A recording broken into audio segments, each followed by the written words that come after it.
एक बूढ़ा था, उसके दो बेटे थे। प्यार से वह छोटे को छुटकू और बड़े को बड़कू कहता था।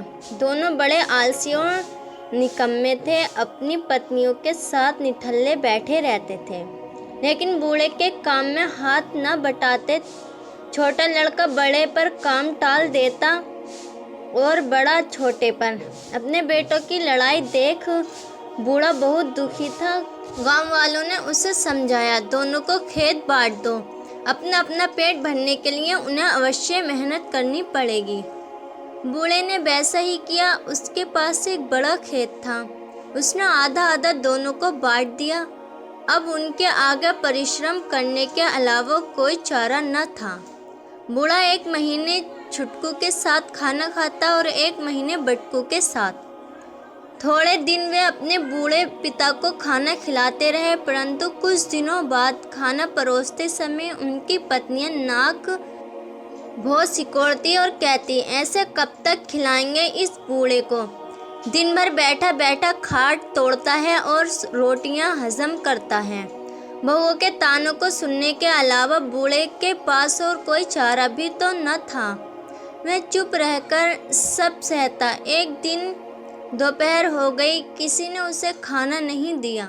वह भूख से बिलबिलाता हुआ बोला, खाना दे दो बहू, आज खाना नहीं बचा है, शाम को खा लेना। बहू का ऐसा रूख जवाब सुनकर वह दूसरी बहू के पास गया, उससे खाना मांगा तो वह बोली, इस महीने बड़ी के साथ खा रहे हो, मेरी बारी तो अगले महीने आएगी। बूढ़े ने घर छोड़ने का फैसला कर लिया, दूसरे गांव चला गया। लोगों का छोटा मोटा काम करके वह अपना पेट भरने लगा। धीरे धीरे एक वर्ष बीत गया। उसे अपने बेटों का हाल जानने की उत्सुकता हुई तो वह अपने गांव आ गया।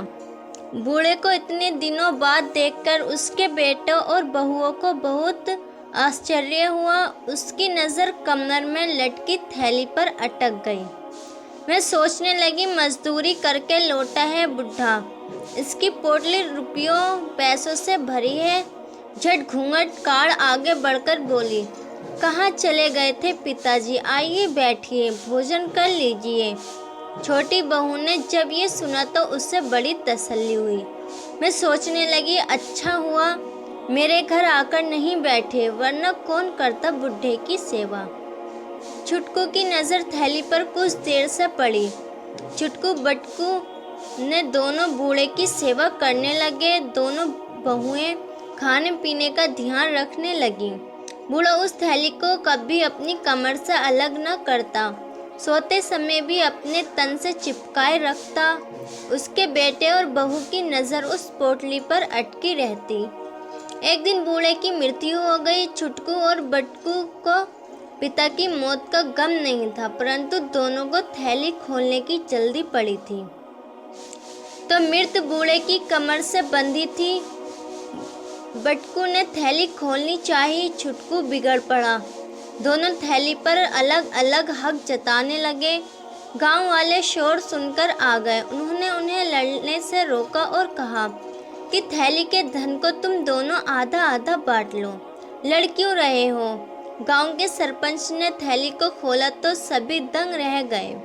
उसमें मिट्टी, कंकड़, पत्थर के छोटे छोटे टुकड़े पड़े थे। छुटकू बटकू एवं उनकी पत्नियां गांव वालों के सामने मुंह लटकाए खड़े थे।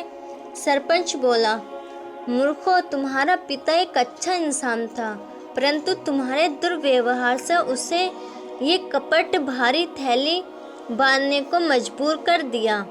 तुमने जो बुरा व्यवहार उसके साथ किया था, उसका फल तुम्हें मिल गया। दोनों बेटों को अपने किए पर बहुत पछतावा हुआ। दोस्तों, आपको ये कहानी कैसी लगी मुझे कमेंट्स में बताना। दोस्तों, आप चैनल पर नए हैं तो मेरे चैनल को सब्सक्राइब कर लें और वीडियो को लाइक कर दें।